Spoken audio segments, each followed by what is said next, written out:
Nah, itulah persepsi yang ada di pada kita. Karena masyarakat melihat tidak ada mantan pejabat yang pensiun dengan miskin. Nah, ketika saya jadi bupati, saya mulai menyadari itu. Banyak sekali investor asing waktu datang, misalnya meminta lahan sawit. Kenapa rakyat hari ini tidak kebagian lahan sawit?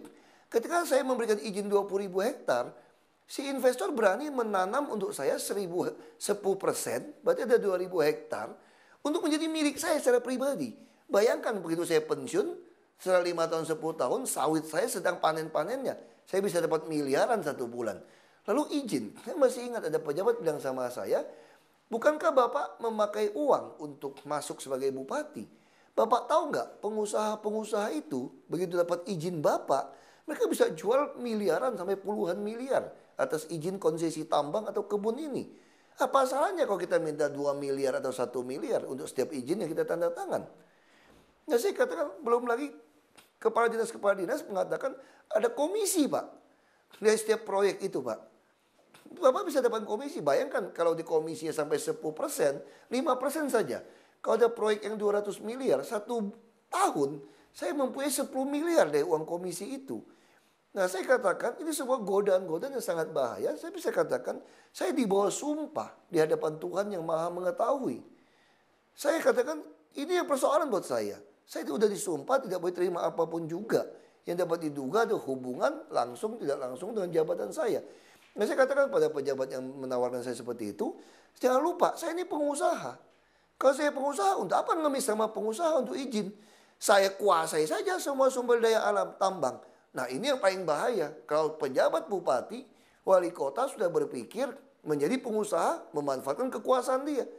Nah, saya katakan tugas saya adalah membuat penuh rakyat. Mau dia pengusaha yang beruntung atau yang tidak beruntung sebagai rakyat biasa. Bagaimana membuat mereka menjadi lebih pintar, lebih sehat, dan lebih kaya. Yang penting mereka harus membayar pajak, tidak merusak lingkungan, tidak melanggar peraturan. Ini yang kita distribusikan pada rakyat. Saya dipanggil, disumpah untuk itu. Lalu nenek istri saya mengatakan, kamu bisa bangkrut, bisa miskin. Karena lakukan seperti ini. Saya katakan tidak, saya pasti lebih kaya. Katanya bagaimana mungkin Anda kaya, Anda tidak korupsi.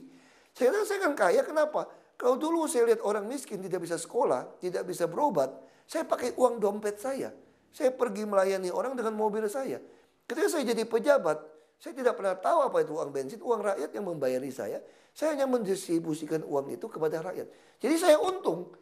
Sekarang saya untung apa? Saya untung menolong orang dengan uang rakyat itu sendiri. Nah, jadi kalau rakyat memiliki pejabat yang mau menjadi penolong, jadi pelayan mereka, maka saya kira kita tidak akan mungkin lakukan korupsi. Karena bagi saya sudah untung. Untung tidak pakai uang saya. Coba kalau 1 miliar saya bantu orang yang susah. Kalau 2.000 orang hanya dapat 500.000. Tapi kalau dengan 1 miliar, saya kampanye, orang mengatakan masa tidak mau balik modal. Oh, saya sudah balik modal. Karena sekarang saya punya 100 miliar untuk saya bagikan kepada masyarakat. Jadi saya tetap untung.